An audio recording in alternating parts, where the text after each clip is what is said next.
Welcome to the Jill on Money Coronavirus Market Update. It is Tuesday morning. I hope you all had a restful weekend. We are back at it, and we want to make sure we are here for you, answering your questions. If you've got a financial, an investment, a tax, an insurance, an estate, basically anything to do with money, send us an email. Ask Jill at jillonmoney.com. Ask Jill at jillonmoney.com. So let's get into some questions from Larry we received. This question, work from home tax deduction is the subject. Now that my employer requires us to work from home, what can be deducted in next year's taxes? Partial rent using second bedroom as office, internet fees, cell phone for meetings, electricity? What receipts bills should I be saving now for documentation? I reside in Florida. Thank you. Larry, I've got good news and bad news. Good news is good thinking. Bad news is there's no way that you're getting any deductions for this because, first of all, you're an employee and you cannot actually deduct unreimbursed business expenses anymore. So maybe that rule changes for next year, but that's something that I wouldn't mess around with. Also, it's a huge audit flag. So if you're self-employed, you should be doing it. But I think as an employee, I wouldn't mess around with it unless we start to find out that you will get some benefit from that. I doubt it though. Okay. Wendy writes, good morning, Jill. My husband and I were able to watch your segment on CBS this morning. Due to the current economic conditions, you advise having enough money on hand to pay for 6 months of living expenses. My husband thinks that you're advising that we should have money set aside in hard cash. No, your husband's wrong. Savings account is fine.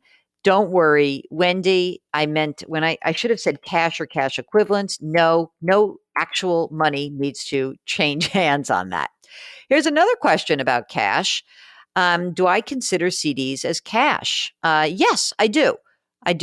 You can consider a CD cash. However, if you've got a longer term CD, breaking that CD before maturity in the event of an emergency could cost you some money. So just factor that in. New college graduate question here. This is from Lisa.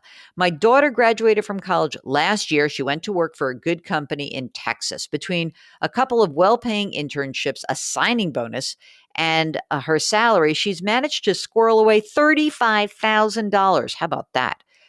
It's amazing. It's just sitting in her savings account. She puts 10% into her 401k. She's got $15,000 in an investment account that was a high school graduation gift. Her only bills are her living expenses of rent, utilities, food, gas, blah, blah, blah.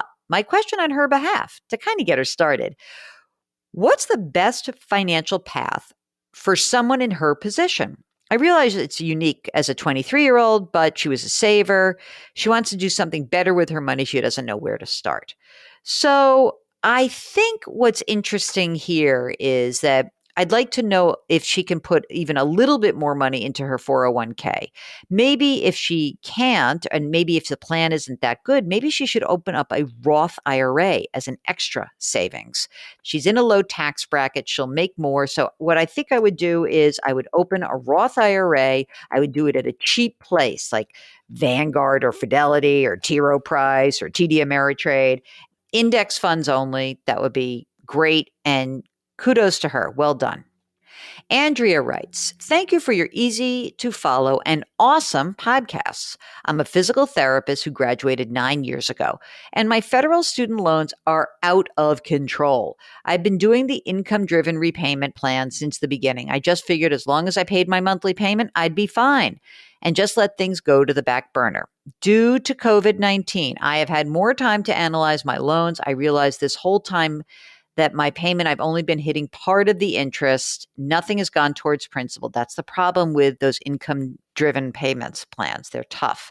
What's your input, guidance? Thinking about finding a student loan consultant so I can use this time that my loan is on hold to figure out my next step.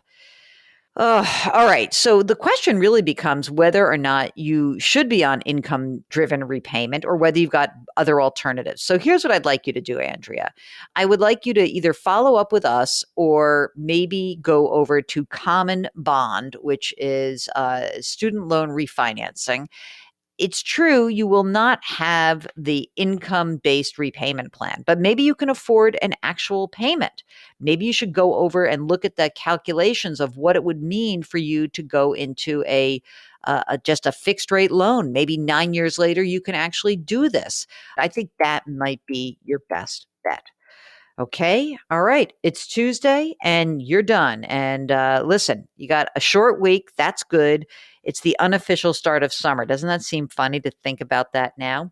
So I know that everybody's just trying to figure out what happens next in this next season of the pandemic. The fallout will continue, obviously, both on the health level and financially. We want you to know that we are here for you financially. You can always send us an email, askjill@jillonmoney.com. And if you want to do something nice for us, go ahead and give us a rating or review on Apple. That would really help. You can always subscribe to us anywhere you get your favorite podcast. Maybe that's Apple or Stitcher or radio.com or Google Play, whatever. Just know that we want to expand our universe. So help us get the word out. If you need more help, just let us know. If your friends need more help, let them know about this podcast.